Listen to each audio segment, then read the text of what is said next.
आज हम चर्चा करेंगे गैर हिंदुओं में जाति व्यवस्था। ये सवाल उठता है कि जाति विशिष्ट है या सार्वभौमिक घटना है। क्या ये अनोखी व्यवस्था केवल भारत में ही पाई जाती है या अन्य देशों में भी पाई जाती है? इस तरह के सवालों का जवाब हम दो तरह से देख सकते हैं। जब हम जाति को एक सांस्कृतिक घटना के रूप में देखते हैं, यानी विचारधारा मूल्य व्यवस्था के रूप में देखते हैं, तो ये केवल भारत में ही पाई जाती है। और जब संरचनात्मक घटना के रूप में देखते हैं, यानी अंतर संबंधों के रूप में, सामाजिक व्यवस्था के रूप में, तो ये अन्य समाजों में भी देखी जाती है।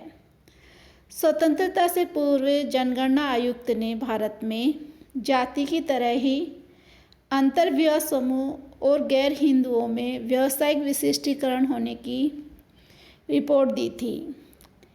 एन के बोस के अनुसार हिंदुत्व से परिवर्तित मुस्लिम लोग भी जाति प्रारूप में अंतर्विवाह और आनुवंशिक परंपरागत व्यवसाय को ही अपनाते हुए अपना जीवन यापन करते हैं, क्योंकि वे इसमें आर्थिक सुरक्षा का भाव अनुभव करते हैं।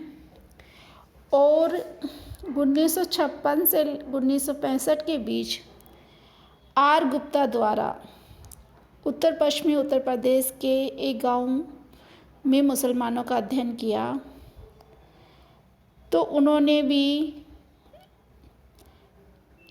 इसी तरह के अध्ययन जी अंसारी द्वारा किया गया, एम के सिद्दीकी द्वारा किया गया, मैकिम मैरियट द्वारा किया गया। और 1960 के दशक में इन अध्ययनों के द्वारा ये देखा गया कि गैर हिंदुओं में जाति व्यवस्था का प्रचलन है। इसी चीज़ को ड्यूमांट, लीच, पोक और टी.एन. मदान ने भारतीय सभ्यता के बाहर के लोगों का भी अध्ययन किया। उनमें जाति की सामाजिक संरचना के लक्षण पाए। लीच ने अपने अध्ययन में श्रीलंका में बौद्धों में तथा पाकिस्तान में स्वात के मुसलमानों में जाति व्यवस्था को देखा। ड्यूक नाइट और बेरीमैन ने भी यूरोप और अमेरिका में प्रजातीय स्तरीकरण में जाति व्यवस्था की कुछ विशेषताएं और जापान में अस्पष्ट जातियों को संदर्भित किया। स्तरीकरण की जाति और प्रजाति व्यवस्था की तुलना के बावजूद भी ये कहना अधिक सही होगा कि संरचनात्मक तथा सांस्कृतिक दृष्टि दोनों से जाति प्रथा उन क्षेत्रों तक ही सीमित हैं जब भारतीय सभ्यता के कुछ तत्व पाए जाते हैं, यानी कहीं न कहीं वो भारतीय समाज, भारतीय सभ्यता से जुड़े हुए लोगों में ही जाति व्यवस्था को देखते हैं। यानी इन जो भारतीय समाज से बिल्कुल पृथक रहे हैं, सभ्यता से बिल्कुल पृथक रहे हैं, उनमें जाति व्यवस्था जैसी चीज़ें देखने को नहीं मिली। योगेंद्र सिंह ने सैद्धांतिक रचना के दो स्तरों के बीच अंतर करते हुए जाति के प्रति 4 दृष्टिकोणों को संदर्भित किया: सांस्कृतिक व संरचनात्मक, सार्वभौमिक और विशिष्टीकरण। ये 4 दृष्टिकोण सांस्कृतिक सार्वभौमिक, सांस्कृतिक विशिष्टीकरण, संरचनात्मक सार्वभौमिक और संरचनात्मक विशिष्टीकरण। लीच ने जब जाति के संरचनात्मक विशिष्टीकृत दृष्टिकोण का प्रयोग करते हुए माना कि जाति प्रथा भारतीय समाज तक ही सीमित है, अन्य लोग जो जाति को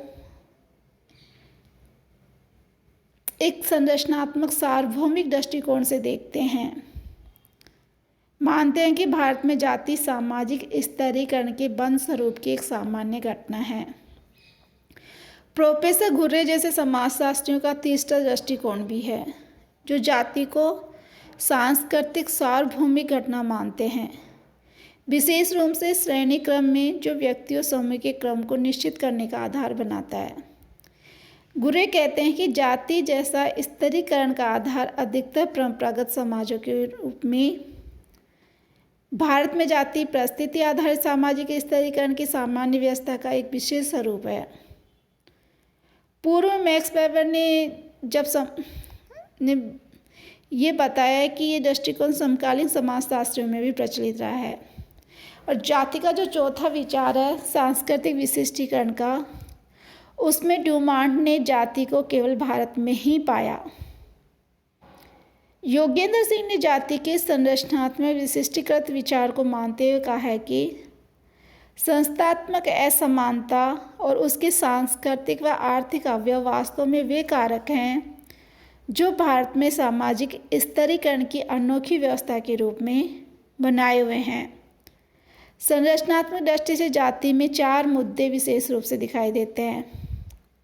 रैंकिंग, जाति क्रम निर्धारण में इकाई अवयवों से संबद्ध जैसे वर्ण, जाति, उपजाति, जाति विलय और विखंडन के तरीके जैसे जाति संघ, जाति पंचायत, जाति महासंघ या संस्कृतिकरण के द्वारा नई उपजातियों बनाने से संबद्ध।